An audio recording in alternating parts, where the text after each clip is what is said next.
Finn Clyde wasn't a stupid man. In fact, he was brilliant.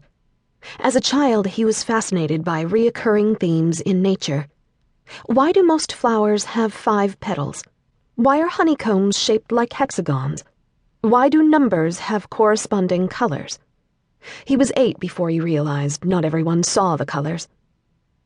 Numbers also had weight.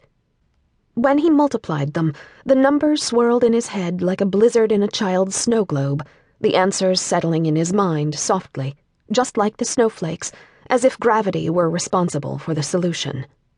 As he got older, the fascination with the patterns nature presented grew into a fascination for probability, using mathematical formulas to predict outcomes. And his predictions became eerily accurate. So much so that he could handily beat anyone at chess, poker, or even games that seemed governed by chance. There was no such thing as chance to Finn. Chance could be analyzed, sliced, diced, and pegged using a little brain power.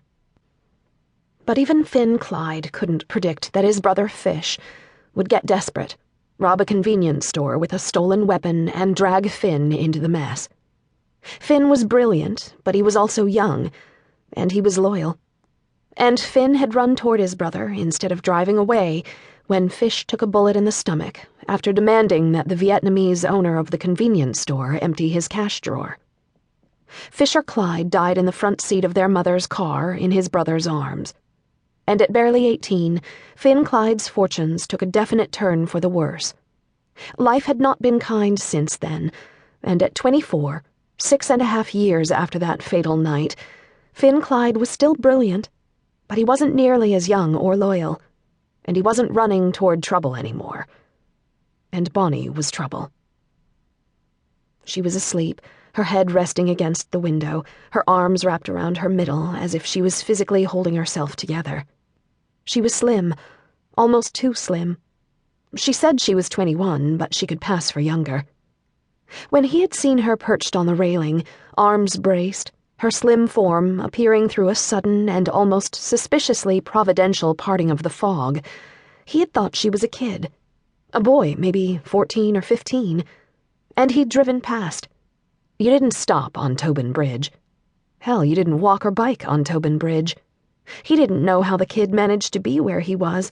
Where she was, Finn corrected himself. He was heading northbound across the bridge into Chelsea. He had a stop to make, a goodbye, and then he was gone. The Blazer was packed with everything he owned in the world, and he was leaving Boston, leaving it all. New start, new people, new job, new life. But something about that figure in the fog, perched for flight, whispered to the old Finn Clyde, the Finn that didn't know better, the Finn that ran toward trouble.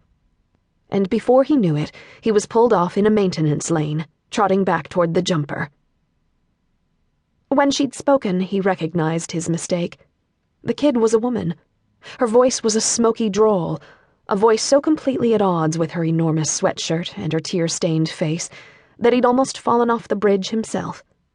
Then she'd looked at him, and Finn saw something he'd seen on 1,000 faces in the last 6.5 years. Beat down, hopeless, finished, blank. It was a look he had battled in his own reflection. It was defeat.